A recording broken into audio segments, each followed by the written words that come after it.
Hello and welcome to another episode of the Richmond BigFooty Tigercast. I'm your host Michaels, and tonight we've got a very special guest with us. He played 87 games, kicked 12 goals, wore the number 40 and was picked 3 in the 2002 rookie draft. Kelvin Moore, welcome. Thank you very much for having me. No worries at all. We'll start off with at the beginning of your career. What was the process like going through the rookie draft? Did you have much contact with any other clubs? I was a little bit different. I didn't go through the normal process, and I didn't play too much football growing up. I didn't play any of the TSE Cup. I went to Yarra Valley Grammar, so we really just played school footy. As I was pretty focused on basketball at the time. I got overlooked in the national draft, but then was lucky enough to get invited to Melbourne prior to the rookie draft. So I went down there and trained with them for a month. And then the night before the rookie draft, I got a call from Richmond saying, well, we're taking you tomorrow at pick number 3. So and that's where I played my whole career. And once you found out you were going to be selected by Richmond and they read your name out, how long was it until your first day down at the club? I think it was only a couple of days, I think, because it was just prior to them breaking up for Christmas. So I went down there and the first thing I had to do was a beep test, which I wasn't fit enough for at the time. I ended up running that and then drove back home with Dad, and I thought, what have I got myself in for? Yeah, I reckon most new kids at the club would have felt the same way, no doubt. Made your debut in round 11, 2004 against the Kangaroos. Coming from the rookie list, that must have been a great sense of achievement after the hard work you would have had to have done. Yeah, it was. It's I suppose it's icing on the cake when you put so much time and effort in. And I was a little bit different again. I was probably lucky enough to actually get a second year on the rookie list because I missed a lot of footy in my first year. I had a few injuries, but then I think they saw something in me, and they gave me an extra year. And halfway through that year, I was put onto the senior list and played my first game, which was very exciting for me and my family. And it, like you said, it was just I suppose reward for all the hard work that you've put in. Yeah, absolutely. And were you always a defender when playing as a junior? I wasn't. I very rarely played as a defender. I always played my football through the middle, on ball or then up forward. So it was a little bit different learning the ropes playing as a defender. I suppose I was quick, so I could always keep up with them. But then, it was just a little bit different down there, having the ball kicked that way to you, and rather than trying to kick a goal, you had to punch it over the boundary line. And I'm sure you must have had some of the other experienced defenders take you under their wing, did they, to sort of help you along? Yeah, they did. I was again lucky enough to play with Darren Gasper and Joel Bowden, and you obviously know how good they were for a long period of time. So I learnt quite a few things off them, so it was a quick learning curve, but one that I thoroughly enjoyed. Oh, that's good. You obviously played during some tough times at the club. How did you and the group cope mentally with the form in the team during those times? It was tough. We had some games that we played really well in, but there was a lot of other ones that we didn't play so well. I think you just have to, at the end of the day, it's still football, and it's not through lack of trying. So you just, I suppose you keep your head down and keep working hard, and eventually it will change and turn around and start having a bit of success, which they are now. Absolutely. And in 2008, you had a pretty good year, finishing 5th in the club's best and fairest. You must have been thrilled to put together such a great year. Yeah, it was. I think it was just consistency. We had a good year as a club, as a footy team as well. So we won quite a few that year and just missed out on finals. So that does help. But I think I had a full preseason. So that's I think anyone that plays or has a full preseason, they put themselves in pretty good stead to actually play out the year and play consistently, and that's what I did. I mean, a lot of players obviously play off a shorter pre-season, so it really does make that much of a difference, doesn't it, when it comes to getting match fitness into the season proper? If you miss out on half a pre-season, is it too hard to catch up? It's very hard. Yeah, it is very hard. I'm not saying that players can't do it, but for someone like myself that obviously wasn't a superstar, I had to get everything out of myself to actually play well. And going through the full pre-season, you're giving yourself that, I suppose, the best chance to play consistent footy. And so I think it's just having that 5 months of training that you can actually endure anything throughout a game or what a game will throw at you. And like you mentioned before, you played with some pretty good players, but the one I want to ask you about is working with a young Alex Rance when he first come to the club. Did you ever think he was going to turn into the player he's become? Never. Never. I always thought I always knew he could be good.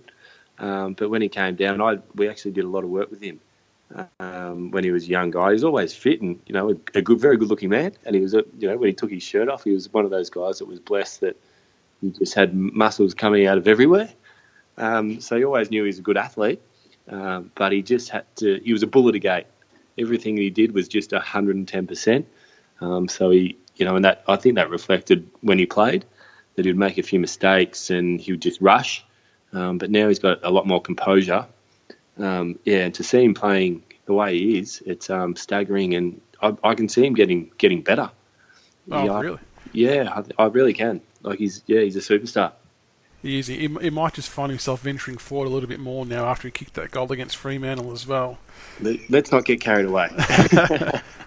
The other player you obviously played with was Benny Cousins. So he wasn't at our club for very long, but from all reports he had a pretty profound impact on the playing group. What was he like having around the club? He was good. Yeah, obviously there was a fair bit of whirlwind that came with it. But just to see him go about his training, he was a quiet type guy, but when you would actually speak to him, he was actually really funny. And he was just a knockabout bloke that was obviously good at footy and worked really hard at it. So it was great having him there, learning a few things off him. I suppose how he got to the top of his game, and it actually drove a lot of players to actually train harder. And he was one of those guys that you just walked a little bit taller around and just felt good being around. So that was great for the playing group. That kind of come off as well, like watching from the stands, you could kind of see that was happening. And the one thing I suppose a lot of us noticed that the playing group started doing a lot more was like blocking, shepherding, all that kind of stuff off the ball. So I'm not sure if that was something that he really preached, but you could definitely see there was, everyone was walking that bit taller with him in the side. Yeah, it was. And I think people overlook how good he was. So, back then when he was a great footballer, and just to do all those little things, and he knew what you had to do in order to, win premierships. And that's what, the guys tried to learn from him. Your career was obviously interrupted by the hip injury. What exactly happened with the hip that was causing so much pain? Look, it's degenerative. So I've got, I had shallow sockets as well, so they didn't sit completely in your hip. So I had to, my last operation was basically a pelvic reconstruction. So they chopped my socket out and restructured it and screwed it back in. So that's what took me over 12 months to actually recover from.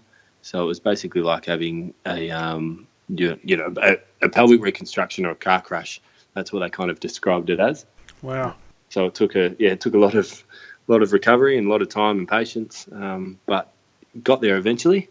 It was short-lived, but so I was glad that I actually did the hard work and actually got back on the MCG. How hard was it being on the sideline for that long? Like, what kind of things kept you motivated to keep working hard to get back to playing? It was very tough, and you go through quite a few dark times. I was bedbound for a month. It's pretty lonely. Like when my wife would go out to work, and I would sit there by myself for 12 hours, twiddling your thumbs for a month on end. It was pretty tough. But I think that's a good thing about football, that it's bigger than one person. So I kind of would go down to the club, put a smile on my face no matter how I was feeling, and do my part or play my small part, in hopefully getting the club closer to winning a premiership or winning that game for the weekend. So I tried to always focus on something other than myself. And I think that's just, that's a card I was dealt. And I'm a pretty positive guy. So you just go down and have a laugh, and then I'd go back to bed and put my feet up. That's an incredible attitude to have going through that. And I think it was reported that doctors advised you that you may not ever play football again, which kind of makes sense if it was likened to a car crash kind of incident. How hard did that news hit you, and how much more determined did it make you to prove them wrong? Yeah, it was. It's never something that you love playing and you were doing for a job. To walk into a surgeon's rooms and walk in there going, he's going to fix me, and then walk out him saying that you'll never play again. It's a pretty tough conversation to have, but I suppose it does just drive you. And I don't like people telling me. Even I get into trouble now. Like when my wife says I can't do something, I generally do it. So it was a bit the same. Yeah, him telling me that, look, I'll probably never play again, just was more determined to actually prove him wrong. So I did everything I could, and I ended up playing. Yeah, like I said, it was short-lived, but I ended up doing it. No, you proved a point, that's for sure. Yeah. So I think your first game back, I believe, was against the Gold Coast Suns. What was the moment like for you being able to get back out in the ground after that long out of the game? It was great. Yeah, the whole, travelling with the team again, staying in the hotel, going to the team meetings, doing all that kind of stuff is, something that you miss. And always travelling together is great fun. So the game, which we'll touch on shortly. Yeah. Other than that, it was it was a great trip, and I think it's a bit of relief as well that you've done all the hard work. You've finally got there. It was a 12-month recovery. Yeah, so it was great. It was really good. Did it feel like it was your first game again in terms of nerve? It did. It really did. Yeah, I've been out of the game for so long that you felt like and I was feeling good as well. So yeah, you felt like a new recruit playing his first game, and that's what the boys treated me as, like that as well, which was great. Yep. So yeah, it was good just to be out there, and it was a nice night, and playing up there is a bit warmer weather. But then the siren went and the kick happened and it came crashing down. Speaking of the kick, what happened in the last 25 seconds? Do you remember much of how that kind of played out? I do. Yeah, like it was yesterday. It was funny how it happened. Shane Tuck had the ball and he was, I was sitting out in the wing by myself. I probably had 50 metres in the clear. And I was waving my arms. I was like, how good's this? They're going to kick it to me. The siren's going to go. And, what dream made of? We'll win the game. Nice, close one. But, it was kicked down the middle. Tommy Derricks dropped the mark. And next minute, it was down. And Carmichael Hunt had taken the mark and he was lining up for goal. I can't imagine what was going through everyone's head when it was Carmichael Hunt, of all people, the person who's played the least amount of football out of everyone, having that shot. What was the team meeting like after the game? Was it pretty flat? Yeah, there wasn't much said. It was, it wasn't a great feeling, I'll be honest. It was just one of those. We couldn't believe that it actually happened. Yeah. It was an interesting meeting on that following Monday. Yeah, that's one of the reviews you'd probably want to skip, I'm tipping. Yeah, you're quite happy if you come down with gastro or something and can't make the team meeting. So you ended up announcing your retirement effective immediately in August 2012. The hip injury, was that the catalyst for that happening? Yeah, it was. I was getting a little bit... I ended up playing 3 and I was getting a little bit sore and sore each game. And I ended up going in to see my surgeon and explaining, what was happening, and then he basically said, "You're going to have to give it away."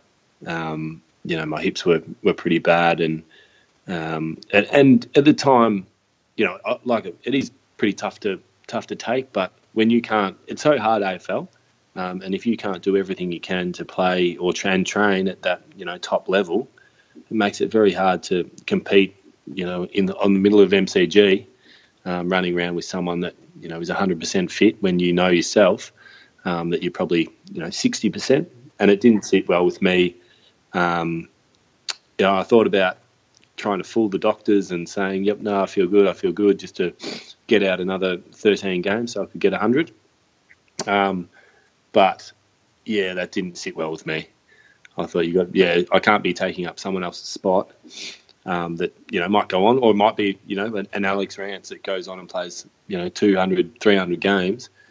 Whereas it didn't sit well with me that I could take someone's spot that could possibly become a great player. And that kind of attitude is why all the fans in the club loved you, because it's just such an honest response. So, but more importantly, how's the hip now? Is it still giving you trouble, or it's not too bad? It does give me a little bit of trouble. Even just putting your shoes and socks on in the morning, it's not great. But at the end of the day, you just footy was great. I love playing it. I'll go back and do it again, even if it would mean going through all the surgeries and everything. But yeah, I can't complain too much. I got the opportunity to play a lot, and there's a lot of other people there's a lot of other people worse off in the world than what I am. So yeah, I can't complain too much. Yeah, and after retiring, you obviously stayed on board and became the runner. Yep. What was that experience like? It was good. Yeah, it was. It was really good. It was a great experience to see it from the coach's point of view, and I'll go to the coaches' meetings and things like that. So you kind of it made me think what was said about me in those meetings.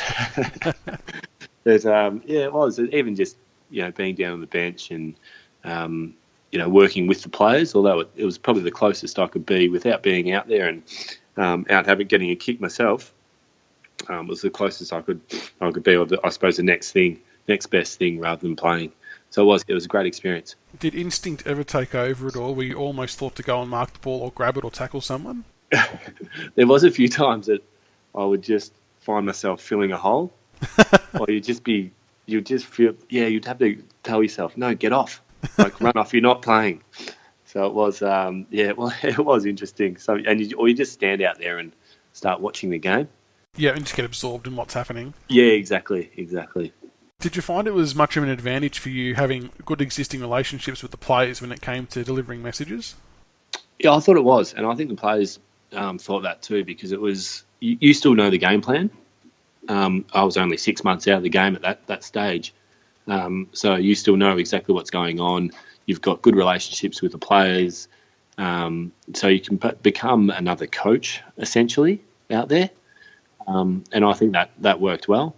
And you could also knew how our players responded to different types of messages, positive or negative. Yep. So I would have to be a little bit of a filter sometimes. Because it was the forwards often took the messages differently to what the midfielders did, and the midfielders took it differently to what the defenders did. So fair to say you had to alter the tone or the wording of messages that Dimmer gave before passing it on? Yeah, I found that all the forwards are very precious, and they never do anything wrong. And surely there's some funny stories to come out of being a runner. Yeah, I think the funny, at the time, like there was still Jake King and Jack Rewalt down there, so I'd have to run out to them, and they knew exactly what I was going to say, but I'd have to pump them up first to get their attention. I'd say, "Oh, how good was that? That's really great." And their eyes would light up and their ears, oh, yep, tell me some more. And then you'd say, but maybe try this next time. And then they'd probably abuse me and I'd run off. But hopefully I got the message through. Oh, yeah, I'm sure you could just all laugh about it later, some of the things they must have said to you on the field. Yeah, it was. Yeah, like I said, they were never in the wrong. And after you finished up doing the running, you obviously stepped into the hospitality business, opening up the Sporting Globe on Bridge Road. How did that all come about, and how's business going for you now? I was lucky enough to two of my mates that I went to school with started the company, so it's a franchise, and we catch up every year for a big dinner with all our mates, and I showed a bit of interest, and they ended up saying that they had a site that they were looking at on Bridge Road. So that's how that came about, and so we opened that up in May 2014, so 3.5 years ago. Yeah, and it's been going really well. Yeah, been really busy, which is good. So I've been learning a lot, and again, it's a team environment. You're working with quite a few people or employees, so it is. Again, it's been a great experience, and I've learned a lot, and I'm really glad that I've done it. Would have been packed out for the McGregor-Mayweather fight, I'm tipping. Yeah, we were booked out about a month in advance. Wow. We had a line up at 8 in the morning, and it was a big day. It was great though. Bet you're glad it went for the 10 or 11 rounds and it wasn't over in 2. Yeah, you make more money and they drink more, so the longer the better. And outside of work, you're coaching now as well. How's that experience been for you, and is it something you might look at getting into at a higher level? Yeah, it is. It's been good. It's been, again, another learning curve. I did a little bit of coaching a few years ago at Scotch College, just with the first 18 side, and then moved into coaching Montrose out in the east. It's not far from where I grew up. And we didn't have an overly successful year, but you just develop as a coach and you work out how blokes learn and different ways that they improve. And I do enjoy watching guys dedicate themselves and actually improve and get the results on game day. So that's something that I do, quite passionate about. Okay, and is there scope for you, do you think, to go a little bit higher with it, or are you just content at the local level? That's probably what I'm weighing up at the moment. It is tough. It's quite consuming. You have to put in quite a few hours, and at the moment it is hard with working hospitality. But I think it is something that I might look into, over the next few years. That sounds good. I think you make a great coach with that kind of attitude. And your thoughts on the current Richmond team in 2017? We've obviously just won our first qualifying final since 2001. It must be pretty exciting to watch the boys go through all that. It is, particularly when it's been down for so long, over the last decade, that finally you can see, the hard work is paying off. And it's not that, in that time, it's not through lack of trying. I think that's one thing people don't realise. It's even when you're losing, you're probably trying harder and probably training harder. So for them to actually get a bit of success now and just really gel as a team, it is very exciting. And at the start of the year, how did you think the team was going to fare? Because we're obviously widely tipped to finish bottom 4 or somewhere around that mark. What were your views on the team at the start of the year? Yeah, and working at a pub, we obviously talk football a lot, and we had this chat after last season. And I said to everyone that I said, you'll be very surprised at how well they go next year. I knew that they were going to get a few good recruits in, and I think they've just eventually it clicks. When you're on that verge of, you make finals or around that 6 to 10 mark, eventually it all just falls together. And for some reason, I had a feeling that it would. And I told people that I wouldn't be surprised if they made the top 4. That was a big call and a correct one. How do you think they're going to go on the prelim? Do you think they're a chance to go all the way? I actually really do. Yeah, it's probably this week. Or I went to the game on Friday night, and you sit there and watch it, and I came away thinking that they can generally play like in a grand final. Again, I don't want to get too carried away, but if they play like they did on Friday night, I believe that they can beat anyone in the competition. But it is hard because the competition is so even. You don't have to be too much off. Each game that you could just be the deciding factor. But if they play like they did, they're a great chance of winning a premiership. And from a match fitness perspective, having 2 games in 26 days, do you think that's going to be an advantage or a disadvantage for the playing group? Oh, tough question. It's I think you can probably look at it both ways. Yeah, they can continuity.